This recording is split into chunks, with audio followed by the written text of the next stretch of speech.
What's up, everybody? Welcome to what may be the final edition of this season of If I Were the Committee. Season two, we're now wrapping in the books. Why? Because the final college football bracket has been set. And oh my goodness, we have a lot going on. I am your host, Darius Brockett. As always, this week we are bringing back a recurring guest in Ryan Balick, who was with us on the second episode when we first ever dropped, when the rankings dropped officially before we got anything. And now that the rankings are set, it was more, how could I not bring this guy back? He has the takes, I have the takes, and we've all have our emotions on how we've seen everything. Now, Ryan Balick, what's up? Welcome to this edition of If I Were the Committee. What's up? It's good to be back. If I were the committee, boy, wouldn't that be fun, huh? I the Imagine being in more I that use this room. title, I don't think I would want that job. At least not chair. At least not the chairperson. I feel like No, I right, could vote, right. but Everybody knows Hunter Yurachek. I don't even know if he's on the committee. I feel like he just kind of speaks for the committee, and the rest of the people he's just like given, just figure it out, man. Just figure it out, Hunter. yeah, Just figure out our I BS. I would not love that job. But No. we have a lot to discuss. Let's start off with this. For people who don't know what's going on, or if you lived under a rock and you don't know how the world is shaking out, a lot of shakeup and no shakeup at the same time. We finally have the official rankings. 1 through 4 will go Indiana, Ohio State as they flipped, as then we got Georgia, Texas Tech. When you see the first four, I'm assuming there's no issues with that, correct? No. I was surprised that Georgia didn't jump Ohio State. Just That's just kind of how things work when you win the SEC championship. They kind of, It just up it you keeps you where you are, a you little know? bit. So yeah, but I honestly think Georgia got the better path. Georgia has the, and we're going to talk about that path Yeah. because then we get to the field, and oh boy, the field is beautiful, and I love it. I've said it multiple times. You heard me even on our own show, Dusty and Danny, how much I said I'm okay with this. We have Oregon at 5. We have Ole Miss at 6. Texas A&M 7. 8 is Oklahoma. 9 is Alabama, and that is the shocker, ladies and gentlemen. 10 is Miami. 11 is Tulane, and JMU 12. When you hear the field and how it's set, what shocked you the most and what has stood out? I mean, obviously the Alabama thing, I guess, was shocking. The conversation going into the weekend was that Alabama was not going to be punished for losing the SEC championship. Like it didn't really matter by how much. And they always say this going into like that last week of the season. It's like, how much will you lose the conference championship? Will it actually matter? For some teams, it matters. Some teams doesn't. I don't know. That logic doesn't really make much sense. They didn't look like a playoff team on Saturday night, but am I that surprised they put Alabama in? No. Am I surprised I think what upset the Virginia the ACC thing definitely threw a wrench into things. I think if Virginia won, Virginia would have gotten that ACC spot, and they wouldn't have felt obligated to put an ACC team in like Miami. And I think that's probably why Miami got that. They threw the ACC a little bit of a bone because it would have been crazy to not to have. If you have Tulane and James Madison in there, you got to have some sort of ACC. And Miami is legit. It just very rarely on this day, I don't even know what they call it, the day after Selection Sunday, do you feel that a team that was snubbed could actually win a national championship? Like, I don't think I've ever had that feeling, even when there's four teams, like the fifth Yeah, team, very rarely you feel like can actually win the national championship. Maybe a few years ago when Florida State got left out and Georgia got left out, you're like, man, Georgia Georgia was was one of those ones. really good. Um, so yeah, I don't know how upset you can totally be, but when you're a Notre Dame fan and you watch the rankings every single week and you see we're in, like And you'd be now you're feeling out. pretty good, and then you just get kicked out, and then the guy who jumped in front of you didn't even play, and you didn't even play. So the logic doesn't really logic. I get it. And I want to talk about that said logic. Like before we got on here, we were just saying like if we were in a room, it would sound fun, but at the end of the day, we do not want to be the figurehead. No. How would you grade this year's committee? If we had to give it a letter grade, how would we grade it? One end, they've been very consistent with eye test, and then they give us this. How would you grade them? Now their job is pretty much done. Now they can wipe their hands and walk away. I mean, I just don't really know if there's like a set parameter. There's no like. there's no guidelines with college football. It's just all kind of a mess. Like when you put a committee in charge, it's just like it's like a beauty pageant, and beauty is in the eye of the beholder. So you don't really And Notre Dame wasn't pretty enough. know, which is kind of crazy because they played Texas A&M. They lost by 1, I believe, and then they lost to Miami by 3. So they lost by a combined 4 points in the first 2 weeks of the season. They've slaughtered everybody else, and they got like, the 2 best running backs in the country. They've got a really exciting young freshman Yes, quarterback. Like in terms of Notre Dame teams I've watched in the past, this is a this is the fun best Notre one. Dame team. This Notre Dame team. We've talked about it. This is the best Notre Dame team compared to last year with the returning Yeah, production and all that. I think the interesting part is Notre Dame being left out after always being told they were in, and Alabama not falling out. I think the issue with the committee is that they were so gung ho and locked in with the eye test. And when we finally saw the eye test for the SEC, it's almost as if they turned a blind eye off and then went to the analytics metric. And I completely understand that. That's where my frustration is too. And I've said it numerous times. Like I give them credit for being consistent and saying the eye test matters. And then in these moments when we like, hey, eye test, Alabama got trounced by double digits, they should be out. Just like how immediately BYU was eliminated soon as they lost to Texas Tech. If you have to look at this and you look at Notre Dame and where they are now, they're declining the bowl invitation. How do you where do you sit with that? And Notre Dame's not the only one, but this will probably be the flag bearer of declining bowl invitations only because they didn't get their way. How do you view that going forward with just teams A opting out of bowl games and B specifically Notre Dame opting out all because they didn't make the playoffs? we've had this discussion about bowl games for a few years now, and it hasn't been a whole team. It's been, star players, and you know, the bowl games have just kind of felt like just glorified advertisements for the bowl sponsors the last few years. Like, we remember the Pop Tarts Bowl, but we don't actually remember anything from the Pop Tarts Bowl. We just remember the Pop Tart being eaten, and like the Duke's Mayo Bowl. We don't remember anything from the actual game. We just remember the coach getting mayonnaise dumped on him, which is fun, and like that's totally in the spirit of college football. That like, and I think that's kind of we're losing a bit of that. And I don't want to be like, old man, like, kids should go to school for free and, they should just go for an education. But when you do bring in that NIL, things just get different. It's just a different world. And when you expand the playoffs and, that doesn't surprise me that the bowl games are irrelevant. And it's when you're putting 6 and 6 teams, I think Florida State got a bowl bid this year. Like, are you what? Yeah, Are we and they kidding me? Like, declined as well. they're horrible. I mean, who wants to watch Florida State? They don't even want to watch themselves play again. So, like, No. we're giving out way too many bowls. It definitely got diluted. It's a bummer that this is what it came to. But if something drastic were to happen with bowls in the future, it would be because Notre Dame or a program of that caliber, which isn't very many, makes a move like this that kind of upsets the apple cart. And I actually just heard a clip with Rick Neuheisel saying that he thought they might move like bowl games to the beginning of the year, and just kind of have like those like the first non-conference game of the season, because it's like an ad sponsor. Yeah. That's really all No. it I, is. I like that. Yeah, no, I do That's a good too. idea. Um, just something different. And it's weird. I remember when I was growing up, like just I think it was Capital One. It was like the bowl. It was the most wonderful time of the year. It was bowl season. Oh There's yeah. always that. Capital One Bowl season, man. Yeah, it was like a Christmas ESPN clash, and it just felt so big. And like every game, everybody's doing their confidence pools, and they're all ranking the almost like a March Madness feel. And that's It's not it's definitely gone away. that's definitely gone. And I agree. Everything you say, I agree with. I think we do have to find a way to make bowl games fun again. I do like the exclusivity of it. And at one point there were so many. Like, don't get me wrong, I'm not trying to go to no Gasparilla Bowl. I don't want to go to no Fenway Bowl. But I would go to a Cheez-Its Bowl. I would go to a Pop Tart Bowl. I think we As have wait, to, as a fan or as a player? as a player, I think because of all the stories that me and you have heard from former players of like the overall experience of it being fun.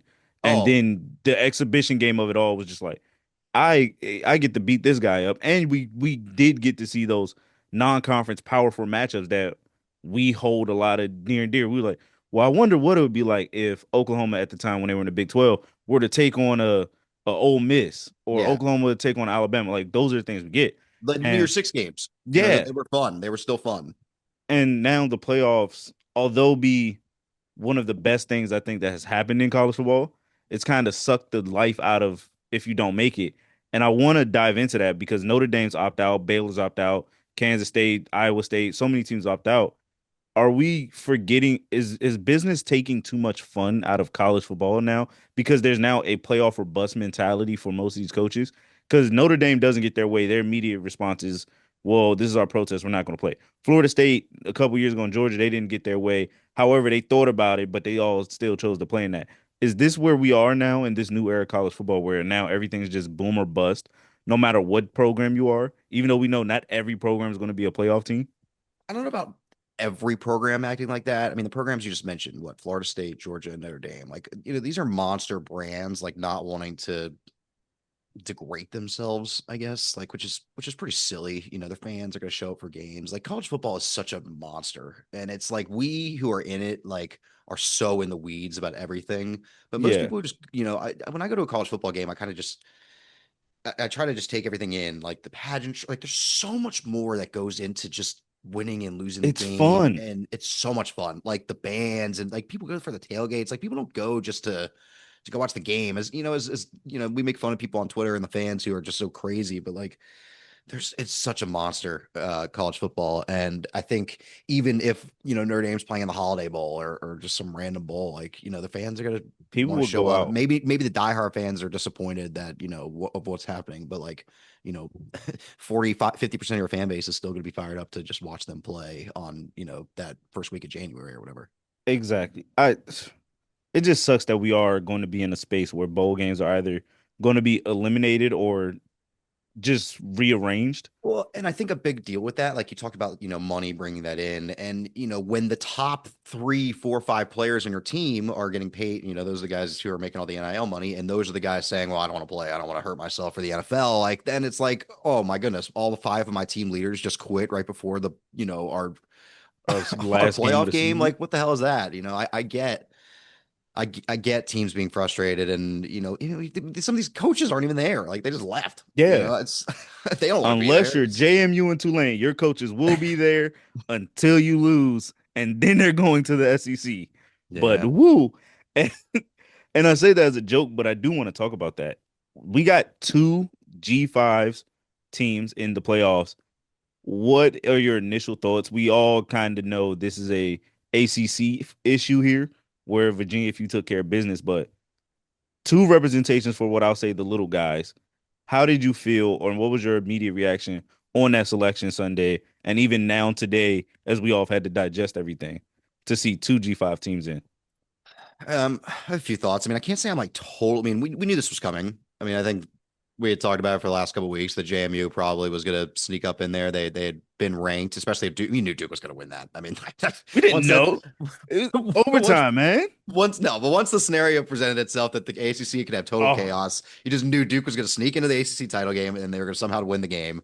And that's exactly what they did. And I'm a Duke fan. I mean, more Duke basketball than Duke football, admittedly, but like as a Duke fan, that is the way you end your season. that's going out Um, with a bang. Absolutely. I mean, I don't want to play Oregon and lose by 60. It's Mm. as fun as that sounds. Um, and I would lean toward I went to a smaller school. I went to Elon, and it's Yeah, not, we're not competing for these kinds of things, but we were James Madison's rival at some point. Like when I was in college, and then James Madison, moved to a different conference, and then they bumped up to the FCS level. It's just kind of crazy to think that such a small school can do that quickly. And I think that's incredible. And I actually talked to a different producer earlier today who went to James Madison. There he is. I got incredible information to bring you today. And I asked him, would you rather win a national championship for the group of five, or would you rather be in the real big boy playoff, even if you lose by 40?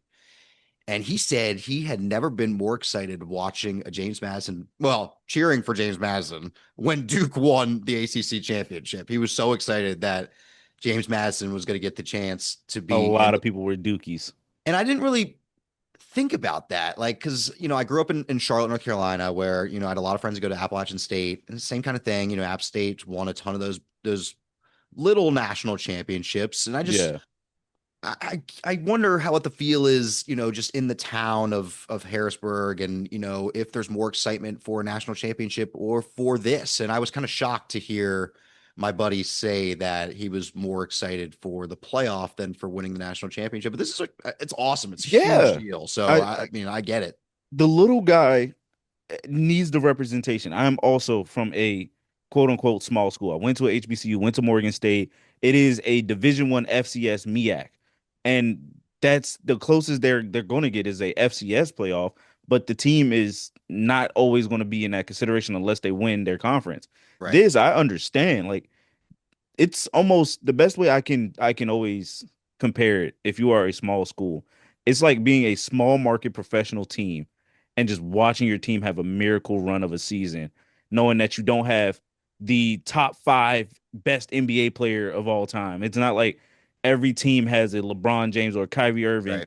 or Steph Curry, and you grew it and you grew this market over time. The Thunder would be the perfect example. Outside of SGA being the superstar, he had to grow into that.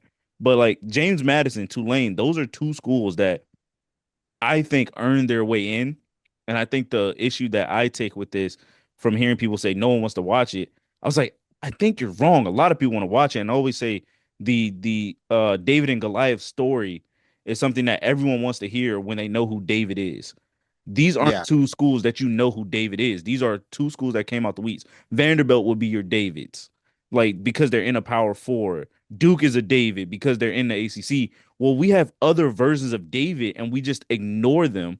Right. And this is why you've heard me say it so many times. Like I'm all for it, whether they lose 63-0, whatever. They like Ole Miss Tulane played earlier this year. They lost by 2 touchdowns. They lost by 4 I touchdowns. wish that was a different seating, but yeah. Yeah, but I'm for it because now Tulane still has technically their head coach, although he will be leaving. They still have everything that they've done, and they know how to play Ole Miss this time. Now they go, okay, we have this X amount of film on Trinidad Chambliss. It could be a different result. They still may lose, or they could win. And this is why I'm like, games are played on the field, not just in the spreads of what Vegas tells us.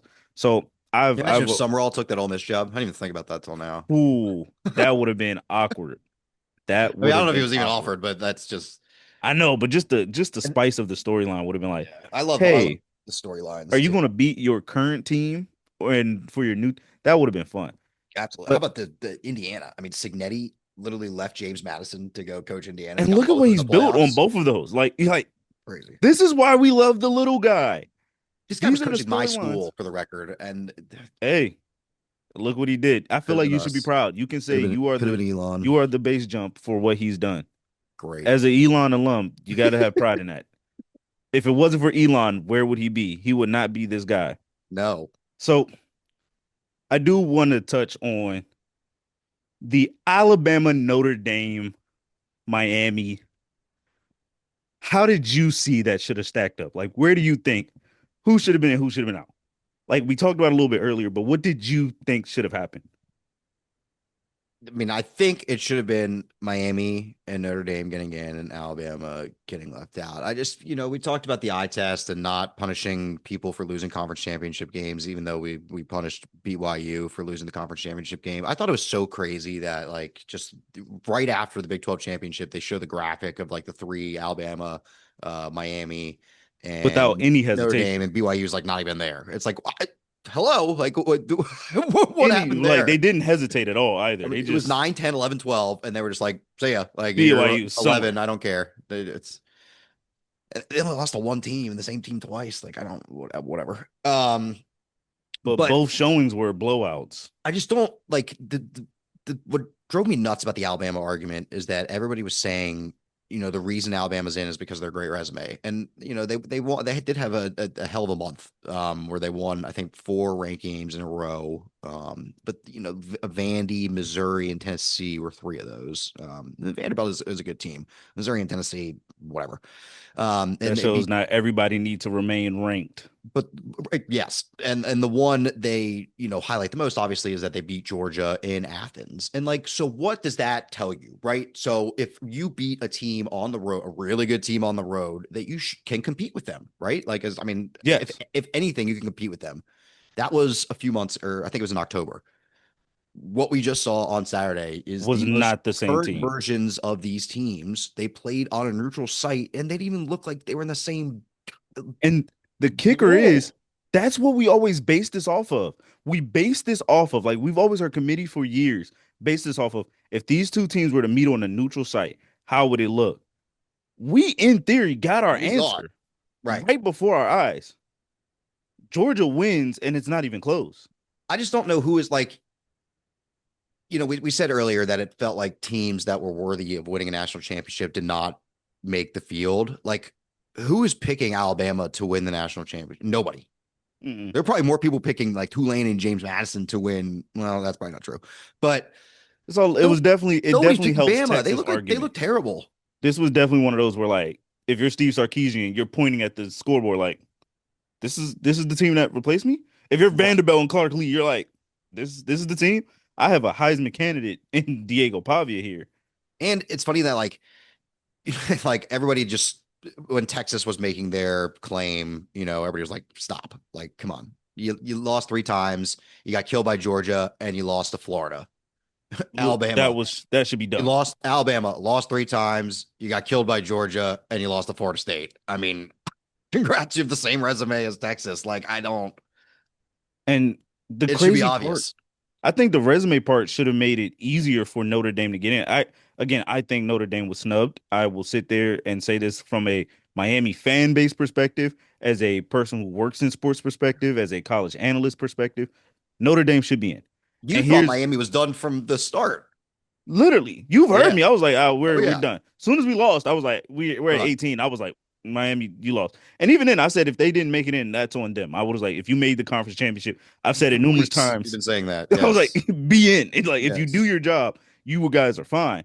And here's how I looked at it too. I thought it would come down more so if you had to have those three, I would go Notre Dame or Miami. You could alternate however you looked at it. And I would have had Alabama out strictly because of Miami now has two data points that helps them against both of those two teams. Well, if you go head to head, Miami beat Notre Dame. And if you go common opponent, well, guess who played Florida State? Alabama and Miami. Yep. Both two teams played against that one team, and they both were vastly different outcomes. And if they bounce Bama, they could have at least been consistent with the BYU thing. They're just completely. I mean, nobody's making a big enough stick about that, but like they're just completely No. ignoring that they're bouncing BYU for losing the conference championship, Again, they're not a big enough brand. They're not a big enough David for people to which want is to so watch them, funny which is because unfair. BYU fans are crazy. They are absolutely nuts. Like they have probably the best fan support maybe in America. They are Yeah, unbelievable. they Just showed West up at Coast just gets a Big total 12. disservice in sports, which kind of deserve it because their time is just brutal to watch some of their games. But Get better timing. there are definitely some good teams out there that have not gotten their fair share. Unless you're Oregon or Yeah, USC, like you have to have that basis standard for you yeah. to be looked at. And again, I'm with you. I think BYU should have gotten at least 5 seconds of a look. I'm in the idea of At like, least give them make them believe that they have a chance. They didn't yeah, put them on the graphic. It was like, like oh, it was it was ridiculous. 24/7. Boom. Okay, they're gone. As soon as I seen that scoreboard, Texas Tech eventually, like at halftime, we're like, okay, it's close. It can be done. And then Texas Tech becomes who they are, and we're just like, oh, okay, cool. Yeah, no, And Texas Tech can play, they're and legit. we knew like I thought that was funny coming into the season. Like everybody was talking, we had Cody Campbell on the show. Hmm. We kue Texas Tech was here to Joey spend McGuire, and the play, and they had this awesome this transfer number portal one transfer class. portal They were class. number one transfer portal class, I think. And then when all the rankings, everybody was picking Arizona State or somebody else to win. Some were picking Colorado. Utah. Yeah, and Very few those people were picking Texas Tech. It was like, it was what are we very doing here? understandable. I feel like at the time, it's always like revisionist history hindsight. It was like I could see Texas Tech being third. I never once like it wasn't like they could be number one because it Right. was just okay. You got all these kids, but how will they mesh? By the time we got to week 5, week 6, I was like, oh, they are the best Oh yeah. team in the Big 12. Like that never changed my thought process. Unlike all the other three Power Four conferences, we all had a conversation of, well, Penn State's the best. Well, Ohio State's the best. Well, Indiana's the best. Well, Oregon's the best because Oregon now has just beat Penn State. So that should help that conversation. And then the SEC, we were just like, no one even wanted to mention Texas A&M until they had to like go out and prove it in like week 7. Like everyone just kept going Georgia, Texas, and those teams were already had a loss in their column. We go straight to Ole Miss. So Texas Tech in that And Big 12. and I feel like that's like just going on what we know in the past, right? Yeah. Because Alabama, and you know who doesn't like Notre Dame was in the national championship last year, and like that just never gets. I They feel were like the even only Ohio team. State last year, I feel like that national championship last year, people just kind of I don't these two teams, they just blew it away. the Ohio State waltzed to a national championship. Like there's a good chance that they do it again. I mean, I know Hell, Indiana they won that game, waltzed through this regular season right? until That's Indiana. yeah. Um, so we'll see. Like it's a lot. Again, I do feel for Notre Dame, but Pete Bravak was kind of making me not be all empathetic. Yeah, he Uh, apparently there's some announcement coming out tomorrow. We're recording this on Monday. It's supposed to come out Tuesday at 10. I think he's or at noon. He's got a press conference. So I don't know what he's gonna ooh, say, but just the fact that he's just ooh, like sour grapes with the ACC, and it's like, what do you expect the ACC to do? We're obviously gonna hype up Miami over you. I yeah. mean, like I know you're a partner, but like you're not in the Then league. you What do try you to use expect them to like do? 24 out of the 25 sports were in the ACC. Well, the one that kind of matters the most, you're fine taking the independent route. And taking all This the is the money. this is the first time the independent route has honestly bit you in the butt. Yeah. And I Yes. and I think that's the problem here. Like a collective thought process was like, hey, if you guys were to just create your own makeshift conference schedule of putting together actual quality power for opponents, no one's mad that you have like a 5 game ACC combination schedule. It's just when you play them, look at when you play them. You're playing Right. NC State, you're playing Pitt, and again at the time Pitt is ranked, so it helps you. But also, You just never know. It's a total crapshoot. They could get yeah, five it's terrible set up teams to in the help you in ACC. that Right. moment, 100%. and Yeah. then it doesn't because Miami played them when they were ranked 22nd, and then people don't even look at that. So that's technically 4 ranked wins on Miami's belt, and but we Hmm. only mentioned the first 3 because that's was when they were at their most dominant. So it's a weird thing and how we look at it. All of it is just perception and there's damn little numbers next to the teams. It's amazing what And those I things don't want to do. get And rid it's of them, like, but I want to. I know. And we, t- we you know, I we can't. broke down the AP voters and they're all ridiculous. Like it's like these people have been in covering the sport for 1 year. It's like kind of a joke. Um, and now they're talking about, getting rid of the weekly ranking show. That's probably what they should do to Probably avoid yeah, this. Like just do what March Madness does and maybe put out like one feeler like a month before Selection Sunday and then just yeah. kind of Just put let it the on AP people. rock. That's what they should do. And it brings a lot more drama to that Sunday show. That's for sure. Oh yeah, if you want ratings, that will do numbers. Because I worked the selection show with Plank and Bobby. Yeah. The music was intense. I had goosebumps. I was just like, this is, and again, it was out of my fandom first, and then it was Oh, like, oh crap, that I'm background doing music the they job. use for Yes, the yeah. it was perfect selling point. Like I was sitting there They've like, used that for a few years. I do that as a pretty good music bed. yeah, it's amazing. I give them credit. When we look at now everything set up, what matchup are you most interested in for at least this first round? Because again, there are 2 obvious easy ones, but like what do you look forward to with this first round? Um, with the first round, I mean, I think obviously the one everybody's pointing to is that Miami Texas A&M game. I mean, I think Alabama, Oklahoma is fun, but we've already seen it this year, so not maybe as exciting. And I think Yeah, both Oklahoma and Alabama are limping in a little bit. I mean, Alabama definitely is limping in, and Oklahoma's got a really good defense, but their offense is questionable to say the got to see if R. least. Mason Thomas is returning for Oklahoma. Yeah, now that you're asking me this question, the first round matchups really aren't that sexy. Hey, But no, not even by like the longest shot. That's why I said there's obvious answers here. But we're having so again, many good teams and deserving teams to make the field, and then like looking at this, you're like, well, Oregon James Madison's probably gonna be a but blowout. Tulane Ole then Miss is probably gonna be a blowout. But I mean, obviously gonna watch them. Um, but then people will be mad if we get blowouts in the first round, and they're like, "This is why we shouldn't have this." And I'm like, "Do you guys not remember, like the last 8 years of first round playoff matchups or quarterfinals in the four yeah, team era? They were all blowouts." right. Oh, 100%. You know, but your Hurricanes are so intriguing. I mean, they have Depends so on which much version shows up. 100%. I mean, they have so much talent on the roster. Um, what if they beat Ohio State and get to play Georgia? Imagine Carson Beck versus Miami in the semifinals. Oh my And God. oh, that would have been amazing. I think that would have been the storybook. But And still could happen. That's what I'm saying. Like, yeah, oh yeah, if that could yeah, happen because they in the meet up in that. semifinals in the Fiesta Bowl, if Miami somehow beats A&M and beats Ohio Hey, State, if and any referee that's calling either of those two matchups, y'all know what to do. What's the Buffalo Wild Wings commercial back in the day where like right. I mean, we could have James Madison versus Indiana, which would be crazy, which is obviously that not would going to be happen, but cool? that would be, Hey, wild. And hey, don't say it can't anything can happen. happen. Who Any knows? given Saturday, man. What we Yeah. just had this conversation 3 seconds ago. Davids. These are the Yeah. Davids that we need to know for now. We At just least like, until their coaches head off to and we the just need to SEC. see it.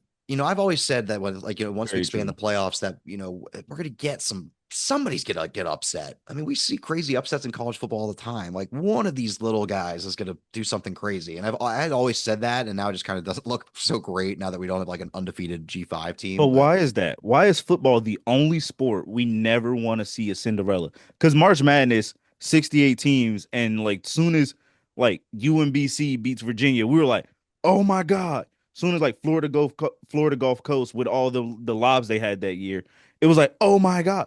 Why is football the that's what only sport we do not care about the they upset love the brand. alerts? They love the brands in college football. And for so many years they love the brand so much they just haven't even let anybody give it a chance. They're at least giving people a chance. With the 12-team playoff. I mean, the SEC was trying to hoard 3 of the 4 spots in the college football. Like, you just got to let other people play. You got to give people tickets. Um, and that's why we've seen it with March Madness so many times. And it felt like maybe there's been an uptick in the last 10-15 years with upsets, but Hmm. when I don't even know if you're gonna remember this game, but like Northern Iowa beat Kansas with Ali Farouk Manesh like all these years ago. It was Oh like, no, not even close to remembering that game. see, that was like a groundbreaking upset in college basketball. Like, I mean, you just remember the name, obviously Ali Farouk Manesh, Yes. and it just like doesn't happen very often. And then I don't know, maybe it felt like it just started to happen more because these little teams started to believe. And when you And see that you can parody. compete, you get to recruit your roster a little bit better. You give yourself a chance. Like, all you got to do is believe. And now we have parity. So Yeah. now with all this, we see it how it affects the power four within other conferences. And they're Why not can we not see that it's going to I agree with you. It may not happen this playoff, but down the line we could start to see a JMU, a Tulane, a right. Kennesaw State, hell, just come out of the I woodwork think, and then like the year we had Boise State, I don't know if that was about like that Cincinnati team, a few years yeah, ago. with Sauce. They could have done something. They were legit. They could have won a couple of these, first round matchups. I feel like we just haven't Yeah. had now that, since that doesn't help either. When Cincinnati and BYU wasn't even at a big, um, imagine that, right? Like BYU Yeah, was on the if they same were level as Tulane and James Madison just 2 years ago or 3 years ago. no, That's I like get that is it. wild to think about. I Oh, we didn't change things so many like it's hard to remember like oh you were in the Pac-12 or you were in the Mountain West, now you're yeah, just automatically Big 12. It's a lot. yeah. It's so much. We are coming down to the end of this. We've said it numerous times but we never dove into it. Expansion, yes, no, where you at, what's a number for you? Oh, I don't know. I just watch what they do, man. I feel like so many times people just like are given rules and they're just like, let's change them because I didn't get what I wanted. And that's Like a easy. definitely a theme in college football. I mean, this year did feel like a lot of teams could deserve it, and you know, I don't love the buys. because they don't get to host a playoff game. I wish that was the case. So if we went like 1 through 16 and you get to host a playoff game and like the one seed gets like maybe those top four, I don't know how they do it. I, uh, 16. Sure. 16. That's your number. I'm good with whatever, to be honest. I love it all. I'm not going to complain. I'm going to sit back and watch. I will complain. 12 is perfect. And here's why I think 12 is perfect. I think we mentioned it You earlier. like We the need to have buys? huh? You like the buys? Like, what if we just didn't have I any buys and then just the I one don't think played? I don't think the buys bother me, but I do wish they would have some form of restructuring, right? So instead of making the Okay, New like Year's reseeding. Six, yeah, and instead of Yeah. the New Year's Six being those main things, I'm cool if like two of those games, like the semifinals, have those two games be there, and then again, like a Notre Dame and a BYU, those are your New Year's Six that leads into those two semifinal playoff. Those are your last two New Year's. Like you get where I'm going with that? Yeah, yeah, yeah. Whereas You know like, what I like okay, to see? Now you're just making me think of this. I want to see like you're down to the final eight and you got two locations and we got two oh, games just all neutrals. at the same day. You're like That going would be to good. Jerry World and you got like the 3 o'clock game and you got the 8 o'clock game. That would be good. Now we're talking That would be good actually. No, like a final given like four. if you could use that, yeah. Oh, Like I could get they're behind that. never going to do it, but But that like would be you sweet. but like that's how I look at it. Like I don't think 12 is a bad number. I think the structure of it is has its own it's crumbling on itself. Because I think this is the perfect year where supply and demand was at its highest and it was perfect. We It's not saw going to be like teams this every year. who but that's the thing. It is because last year we saw it was other teams where it was like we Yeah. don't know if they're going to win a national championship, but they deserved at least a spot to compete. So I think the intrigue and as teams get better, it's going to clamor for more openings. And then yes, it'll.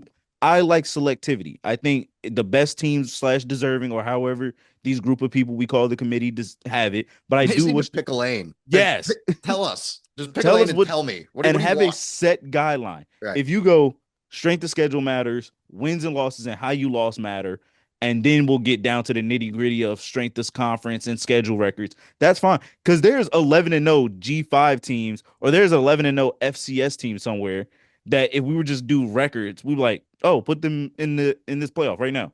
Which we all know that wouldn't work. They would get trounced immediately.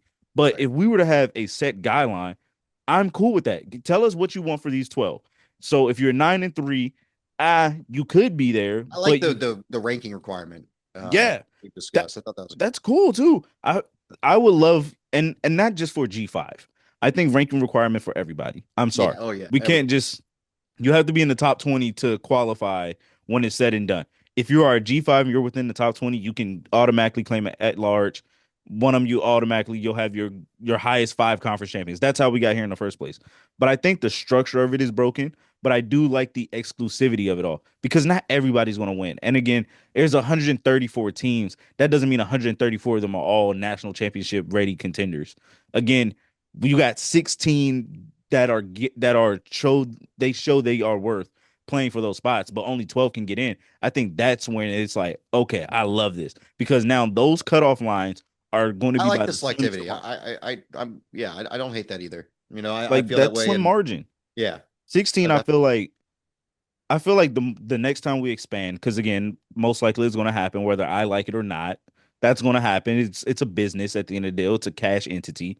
It will create more of the I feel like expanding creates more and more of the I didn't get my way, so let's get a bigger right. number to help me And out.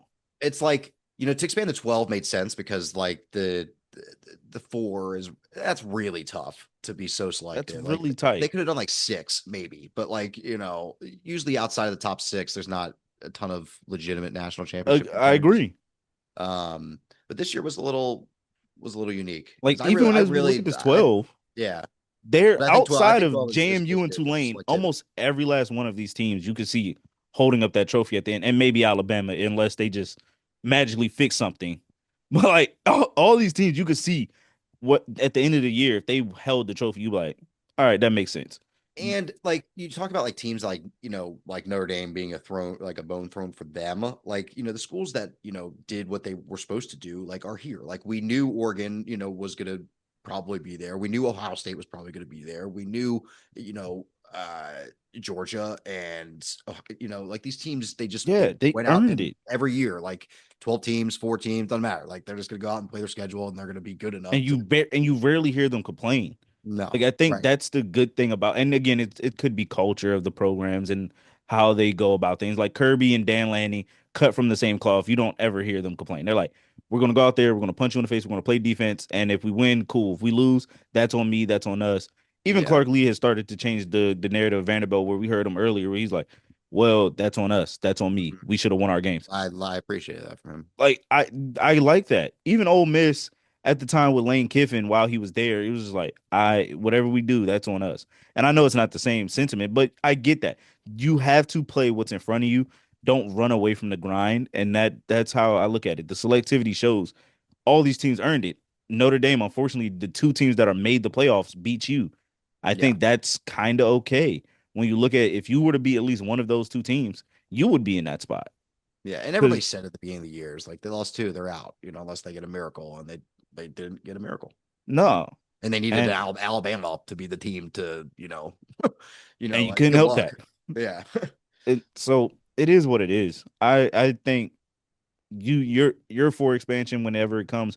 Me, I know I'm gonna have to get used to it, but I do like where we are now, and I think we're rushing it a lot because even after the first year, we were like, well, let's go to 16, let's go to 24, and it's I'm only like, been 2 years. yeah, It I hasn't think even been 2 years. We're we about to got to at start least year give it two. like a decade in where we now have seen how this fanned out. Until then, I'm not sure if I'm quick to jump on the 16 team or just any form of expansion. But that's how I look at it. If we do 12 teams, boom, your semifinals will be two New Year's Six bowls. The other four will be played by the first four out teams. Because then now your Pop Tart Bowl and your Citrus Bowls, those go Yeah, to that's another thing with like, the bowl games, like we talked about, like the less importance. Like when they go and the semifinal or the quarterfinal games or the bowl games, it's like we're not here to watch the Rose Bowl. We're just here to watch the college football playoff. yeah, Like I it's think. it's not like they happen to be playing at the Rose And if Bowl. you remove that, I think if you remove that element, those other games, that bye stays, it becomes a home playoff game. Like Right. that bye. So now everybody who at least won has a chance. So that's how I view it. That's just my idea. I'm not the system. But if we were the committee, Not yet. you see what I did there. Yes. It would work out. So I It always think works out. that's I feel like that's where we should at least consider fixing our structure before we jump to expanding. But what do I know? I'm just a guy here who covers college football with other guys and other gals. So clearly I'm not doing enough right. But Enough in my book, Darius. hey, that's all I need. One is enough. Hey, faith of a mustard seed, we can change the world. Balick, I want to thank you for joining me. Uh thank you, thank you, thank you. Yeah. Thanks. Holiday season are here. I'm glad that I work with you. You do have a gift coming from me soon. Uh Oh, for Hanukkah. So happy now you're, Hanukkah, sir. now you're putting the pressure on me. I gotta get No, you. not even all. No, this is a return gift from when I wasn't expecting anything. You are fine. I got two items that I know you will love. Two items that I know you will love. Oh yeah. So somewhere within the first week of Hanukkah or the first day of Hanukkah or somewhere on that calendar, there will be something in the studio for you. Because I can't say thank you enough for not only having me as your associate producer, but also allowing me to do what I do without any sense of fear and teaching me everything that I could and being a part of this. Because honestly, I've once I started doing this, it's been gung ho ever since then, and I constantly can't say thank you enough for your support and everything, man. I love it, man. Yeah, I appreciate you more than you know. You're an awesome worker, and I've really cherished the couple years we've gotten to work together. So happy Yeah, holidays, and I love doing the show with you. So anytime. thank you. For people who don't know, where can they find you on social media or anywhere if that matters? Even LinkedIn. Someone's always looking. There's always agents around. Maybe you can get a coaching job. Who knows? You, you know, You and Coach K are still pretty tight, right? well, normally you'd be able to find me on Twitter, but my Twitter's been and Oh I yeah. haven't been able to get in for a week. So, if you see Ryan Balick tweeting about Bitcoin, it's not me. I do not do these things. But yeah, I mean, you can just Google my name. It's kind of crazy. You just Google someone's name. You can find out way too much information about them. But Way too yeah, much. that's R Balick. That would be that would be where you would Yeah. find me. find my man on Instagram, show him some love.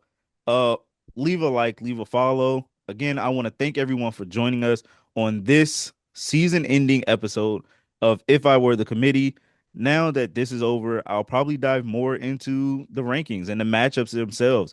So I may have more guests on. You may see Balick back here again, where we just Just don't talk. be biased. We don't want a Yeah. biased Hurricanes podcast here. Come on, man. Oh no, if they lose, they deserve to lose. You've heard me say this several Like times. However, I will cry. Because isn't it fitting that the guy that we fired happened to win an ACC title before the guy that got hired? That's you're in where the I at least cried. you're in the playoff. At least you're in the I playoff. don't want that. Baby I steps. I don't want know. that. I know. You It's kind of think crazy they haven't you won think it I don't recently. want that? You, I want an ACC title, something that no one can ever say that what Miami It's hasn't something that done. nobody even wants. That is true in this current juncture. That is the scarlet letter right now. That is so true. But until then, everyone, I will see you guys next time. This has been fun. This has been amazing. I will be covering Maryland's hoops soon, so you guys look out for short snippets of that. Until then, I shall see you guys next time, honestly.